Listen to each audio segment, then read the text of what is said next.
आप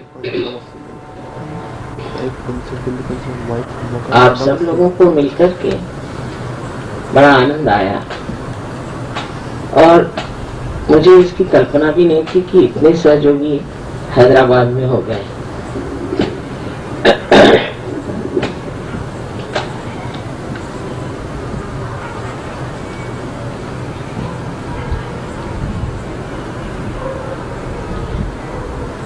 एक विशेषता हैदराबाद की है कि यहाँ सब तरह के लोग आपस में मिल रहे हैं। जैसे कि हमारे नागपुर में भी मैंने देखा कि हिंदुस्तान के सब और के लोग नागपुर में बसे हुए हैं और इसलिए वहाँ पर लोगों में जो संस्कार है उसमें बड़ा खुलापन है और एक दूसरे की ओर देखने की दृष्टि भी बहुत खुली हुई है।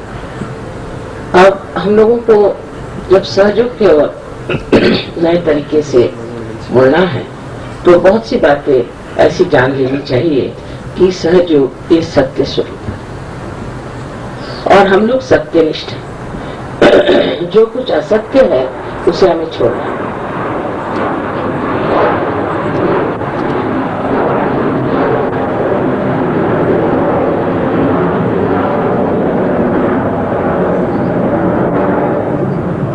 कभी कभी असत्य का छोड़ना बड़ा कठिन हो जाता है क्योंकि बहुत दिन तक हम किसी असत्य के साथ जीते रहते हैं। फिर कठिन हो जाता है कि उस असत्य को हम कैसे छोड़ें।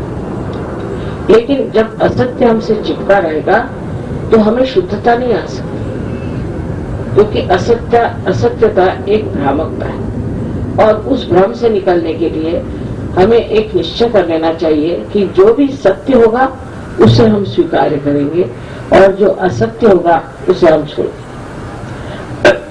इसके निश्चय से ही आपको आश्चर्य होगा कि कुंडलिनी स्वयं आपके अंदर जो कि जागरूक हो गई है इस कार्य को करेगी और आपके सामने वो स्थिति ला खड़ी करेगी कि आप जान जाएंगे कि सत्य क्या है और असत्य क्या है।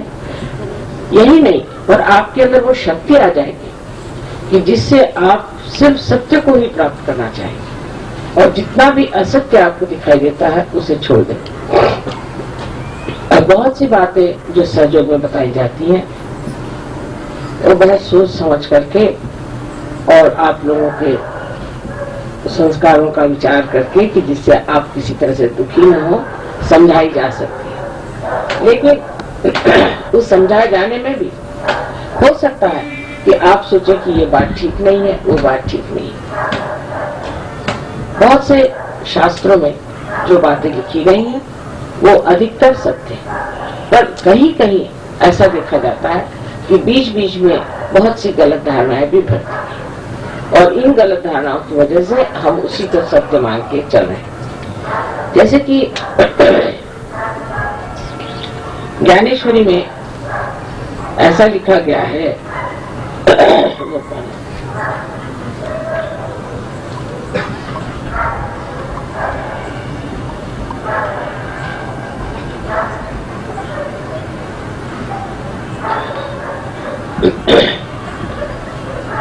कि जब कुंडलिनी का जागरण होता है तो आप हवा में उड़ने लग जाते हैं और आप पानी पे चलने लग जाते हैं और आपको बहुत सात समुद्र के दूर की बातें दिखाई देती हैं। अभी अशक्य है क्योंकि ज्ञानेश्वर जी एक संत थे, महान संत थे। हम लोगों को उस पर सोचना चाहिए कि संत लोग जनहिताय जन सुखाय संसार में वो इस तरह की बातें मनुष्य को सिखाकर कौन सा सुख देने वाले, उससे कौन सा आराम होने वाला है कि आप हवा में उड़ने लग जाएं तो क्या विशेष हो जाए या अगर आप पानी पे चलने लग जाएं तो क्या विशेष हो जाए। लेकिन जिस चीज से हमको असल में लाभ होता है वो है हमारे अंदर का परिवर्तन और हमारा परमात्मा से संबंध होना। और उसी ज्ञानेश्वरी में लिखा गया है कि पसायदान यानी ये कि वो कहते हैं कि अब विश्व के जो आत्मा है, विश्वात्मक जो है, उन्होंने खुश होना चाहिए क्योंकि मैंने वाणी का यज्ञ किया है और अब आप ऐसा पसायदान दे, ऐसा चैतन्य दे जिससे सारे संसार में परिवर्तन आ जाए। और सारी बात परिवर्तन की लंबी चौड़ी। तो ये समझ लेना चाहिए कि जो पहली बात थी वो किसी ने उसमें भर दी, क्योंकि ऐसी बात ज्ञानेश्वर जी कभी लिख ही नहीं सकते कि आप हवा में उड़ेंगे या आप पानी पे चलेंगे। इससे क्या लोगों का फायदा होने वाला है? वैसे ही हम लोग हवा में उड़ रहे हैं, वैसे ही हम जहाजों में चल रहे हैं, और वैसे ही दूरदर्शन से हम देखते हैं दूर। इसमें कुंडलिनी की क्या जरूरत है? सो कुंडलिनी से जो कार्य होना है उसको समझना चाहिए। और जिस तरह से भी हर एक ग्रंथ को हम पढ़ते हैं तो इसमें ये सोचना चाहिए कि इसका विचार जो है वो सत्य को पकड़ के है या नहीं। इसी प्रकार हमें गीता में भी हर धर्म शास्त्रों में गलत चीजें मिलती है। जैसे कि गीता में लिखा हुआ है कि आपका जन्म जिस जाति में होता है वही आप जाति हो जाती है, कभी हो ही नहीं सकता। क्योंकि जिसने गीता लिखी वो कौन थे? व्यास। और व्यास किसके लड़के थे आप जानते हैं कि एक ढीवरनी के, एक मच्छीहारनी के लड़के थे जिनकी शादी भी नहीं। ऐसे के जो बेटे थे वो थे व्यास। वो ऐसा कैसे लिखेंगे कि आपकी जो जन्म से जाति होगी वही जाति हो जाएगी। लेकिन कहा गया है कि या देवी सर्वभूतेषु जाति रूपेण संस्थिता, माने सबके अंदर बसी हुई उसकी जाति है। जाति है, जाति का मतलब होता है जो हमारे अंदर जन्मजात, हमारे अंदर जो एक तरह का रुझान है, एप्टीट्यूड है। हमारे रुझान कहाँ है, हम किस और रुझे हुए हैं। बहुत से लोग हैं जो कि पैसे को खोजते रहते हैं, बहुत से लोग हैं जो कि बड़ी सत्ता को खोजते रहते हैं, लेकिन ऐसे भी बहुत से लोग हैं जो कि परमात्मा को खोजते हैं। जिसकी जो जाति माने जिसका जो रुझान है, जिसकी जो एप्टीट्यूड है वो उसके अंदर एक बसी हुई एप्टीट्यूड है। इसका मतलब यह है कि सहयोग में वही लोग आएंगे जो परमात्मा को खोजते हैं, जो ब्रह्म को सोचते हैं और जो इस ओर ध्यान देते हैं कि हमें परम को प्राप्त करना है और दुनियाई चीजों में क्या रखा। पहले ऐसे लोग आएंगे, प्रथम में ऐसे ही लोग आएंगे जो कि वास्तविक में सोचते हैं कि किसी तरह से परमात्मा को प्राप्त कर लें या इस परमात्मा चीज को जान लें या इस आत्मा में हम लोग समा जाएं। इस तरह के जो लोग सोचते हैं किसी भी वजह से, किसी भी पुस्तक के पढ़ने से या किसी संत साधुओं के साथ रहने से, किसी गुरुजनों के साथ रहने से, जो लोग इस तरह का सोचते हैं पहले सहयोग में आते हैं। इसलिए आप देखिएगा कि सहयोग की प्रगति धीरे होती है और सब चीजों की प्लास्टिक प्रगति है। हजारों आदमी आप पालेंगे कि जो किसी गुरु के पीछे में दौड़ेंगे, लेकिन फिर वो छोड़ देते हैं, उनको कोई लाभ नहीं होता, उनको पैसा ऐसा देते हैं और किसी तरह से ठीक हो जाते हैं। लेकिन हमको ये सोचना चाहिए कि जो सच्चाई होती है और जो जीवंत चीज होती है वो धीरे धीरे पनपते हैं, एकदम ज्यादा नहीं पनप सकते। आपको अगर एक वृक्ष में फूल लाने हैं तो पहले एक दो ही फूल आते हैं, फिर 4-5 फूल आते हैं, फिर धीरे धीरे उसमें अनेक फूल आ जाते हैं। तो मनुष्य को ये जब सहयोग की ओर रुझान हो जाती है और वो सहयोग में आ जाता है तो उसको कभी कभी बड़ा दुख होता है और उसे लगता है कि आखिर इतने धीरे धीरे सहयोग क्यों बढ़ती है, सहयोग की प्रगति इतनी धीरे धीरे क्यों। लेकिन उसकी वजह अब आप समझ गए कि ये जीवंत चीज है और इस पे किसी पे जबरदस्ती हम नहीं कर सकते। हम किसी को कहें कि आप पार हो गए तो नहीं हो सकता, ये होना पड़ता है। जब तक ये होना नहीं होगा, जब तक ये बात घटित नहीं होगी, तब तक हम नहीं कह सकते कि ये हो गया। जैसे कि एक हमारे साथ देवी जी थी, वो गई अमेरिका, उनका लड़का आया होनोलुलु से, तो मुझे कहने लगे कि माँ इनको आप पार करो। तो मैंने कहा ये होते नहीं, मैं क्या करूँ, तुम करा दो पार। कहने जब आपसे नहीं होते तो मैं कैसे करूँ।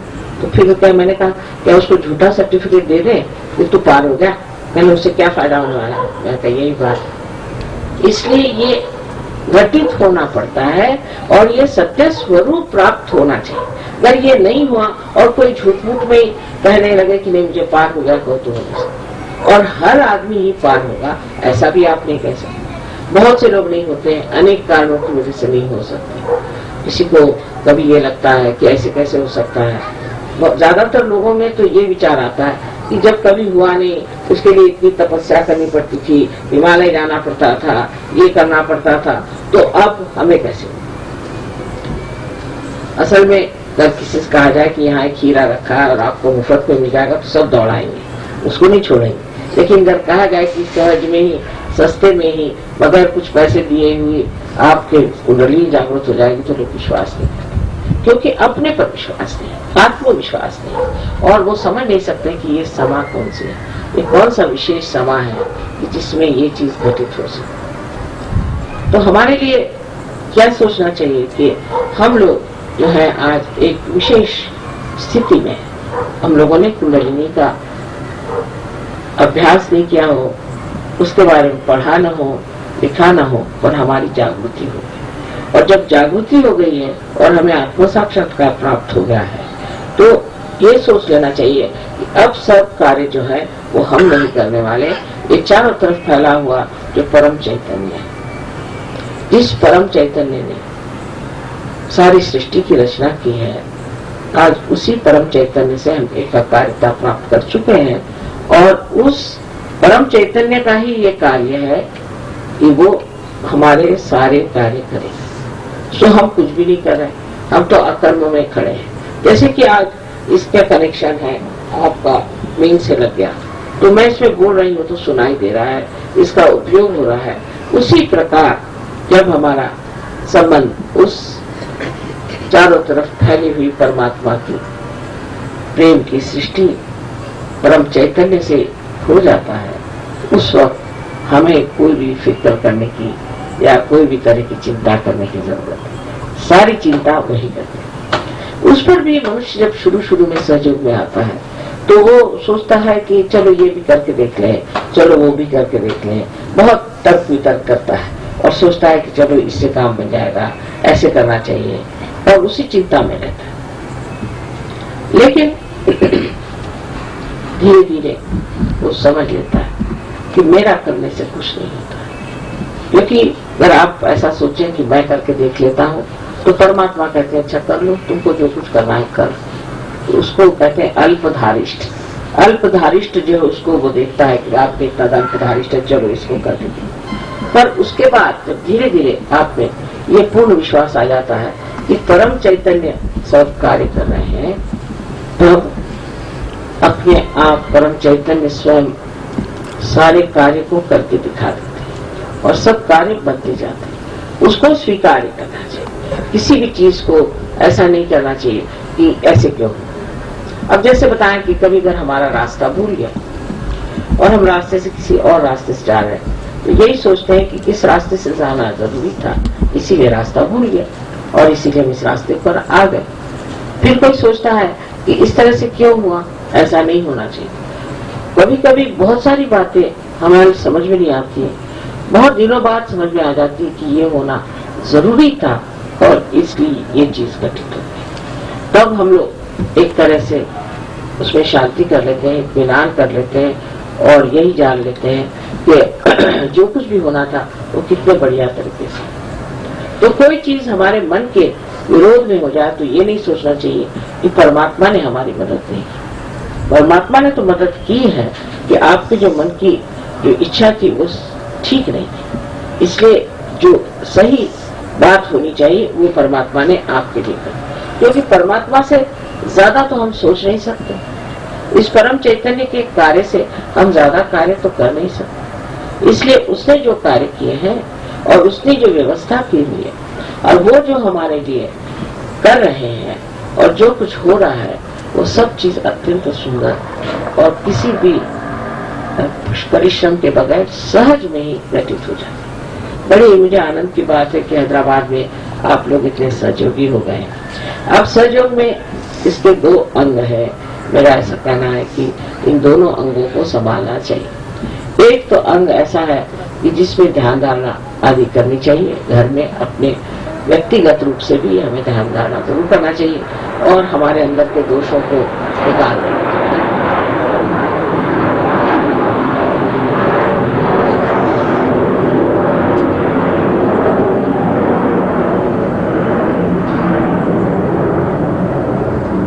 ध्यान धारणा की जो हम हम लोगों की प्रणाली है बहुत ही सरल सहज है।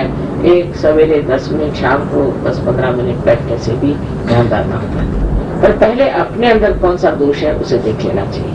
बहुत बार लोग ये नहीं समझते कि हमारे कोई राइट साइडेड है, कोई लेफ्ट साइडेड है, तो वो उल्टे इलाज करने शुरू हो जाते हैं। इसलिए पहले जान लेना चाहिए कि हमारी कौन सी दशा है, हमारा कौन सा चक्र पकड़ रहा है, हम कहाँ हैं, ये सब आप लोग जान सकते हैं।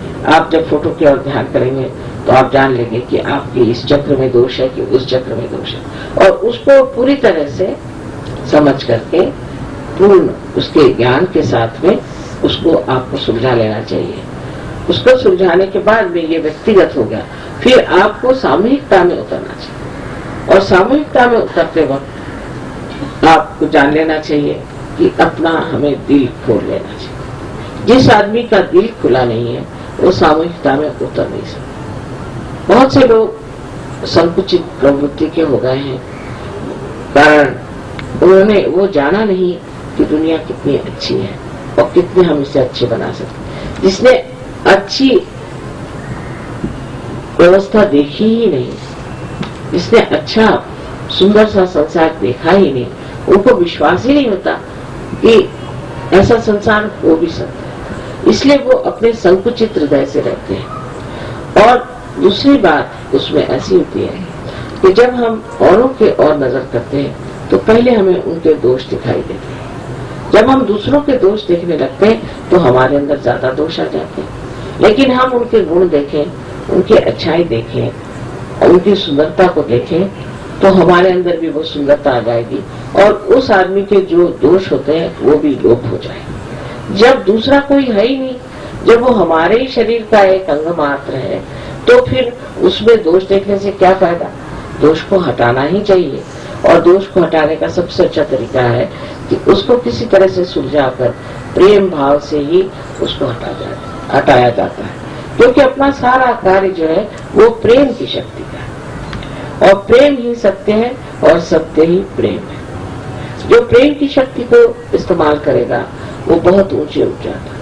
हृदय को खोल करके प्रेम से आपको दूसरों की ओर देखना।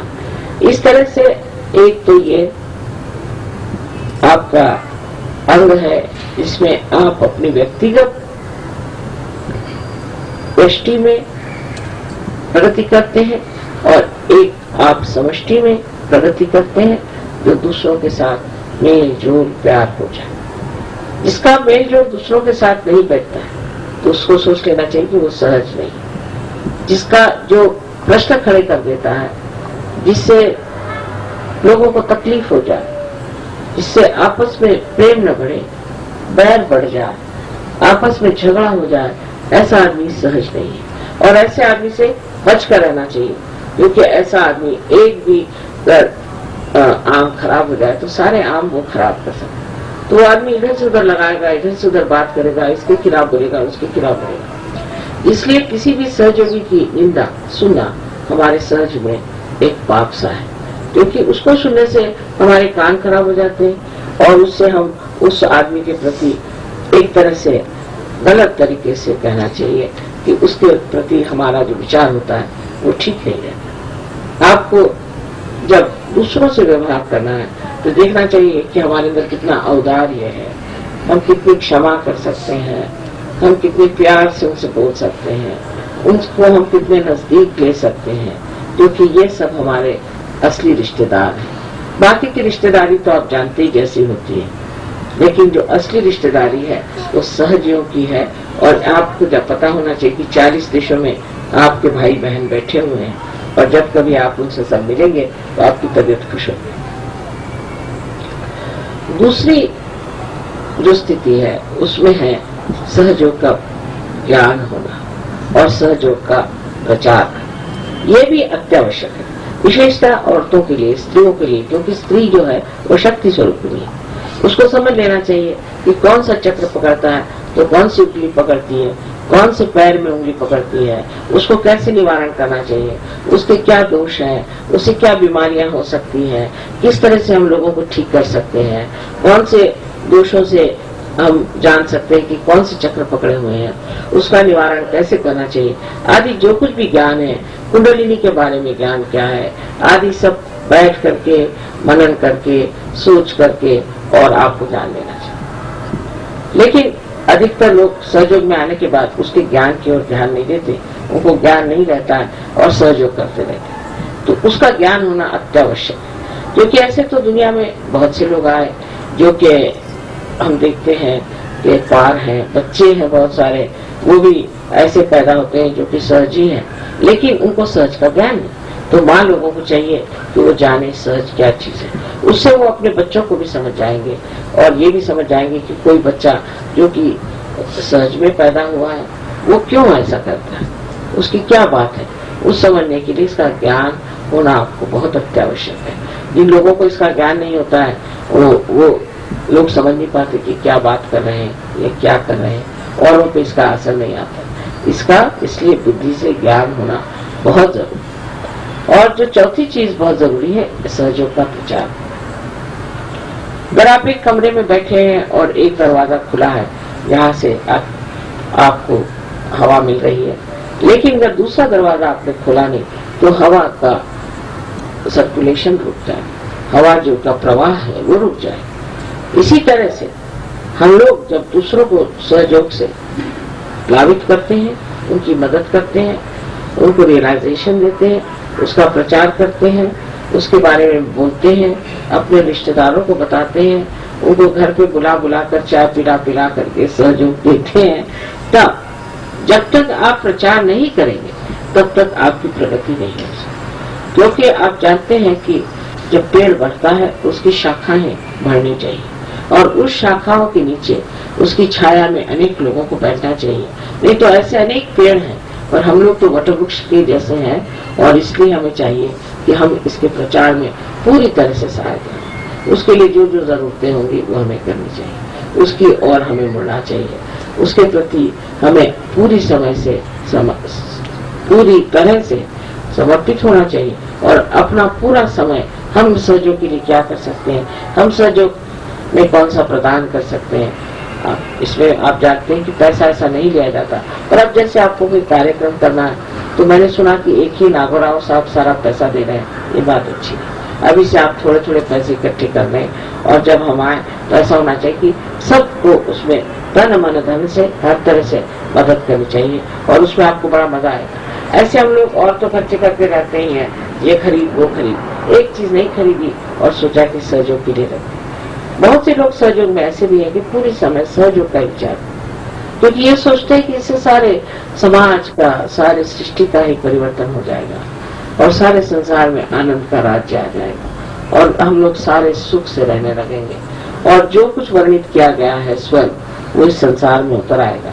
इतने दिव्य और महान कार्य के लिए सब लोग सोचते हैं कि हम इसमें पूरी तरह सम्मिलित हो जाए, लेकिन ऐसे लोग जो सहयोग में हैं वो बड़े ऊंचे पद पर हैं और वो बड़ी ऊंची स्थिति में रहते हैं और इसी में आनंदित रहते हैं कि हम सहयोग में बैठे। उनका बिजनेस चलता है, उनको पैसे मिलते हैं, उनके सारे प्रश्न छूट जाते हैं कि जो प्रॉब्लम्स है वो हल हो जाते हैं और उनको समझ में नहीं आता कि कोई प्रॉब्लम ही नहीं रहा, ये प्रॉब्लम भी छूट गया, वो प्रॉब्लम भी छूट गया, सब ठीक ठाक। सो इस प्रकार का जो हमारे अंदर जागरण हो जाए और हम सत्य की सृष्टि में उतर जाए तो अपने आप हम देखते हैं कि कितनी रूढ़ियां और कितने गलत संस्कार हमारे अंदर इतने दिनों से आए और वो हमारे अंदर घर करके बैठे हैं और उससे हमारी प्रगति नहीं हो सकती। तो चाहे कुछ भी हम सोचते रहे होंगे पिछले में, कुछ भी हमारे माँ बाप ने बताया हो, कुछ भी हमारे समाज ने हमें समझाया हो, हमारे ऊपर एक बड़ा भारी उत्तरदायित्व है, जिम्मेदारी है, रिस्पॉन्सिबिलिटी है कि हम ऐसा समाज बनाए कि वो शुद्ध निर्मल हो और उस शुद्ध निर्मल में हमारी धारणा रहे और उस धर्म में हम स्थित रहे। आप सबको मेरा अनंत आशीर्वाद।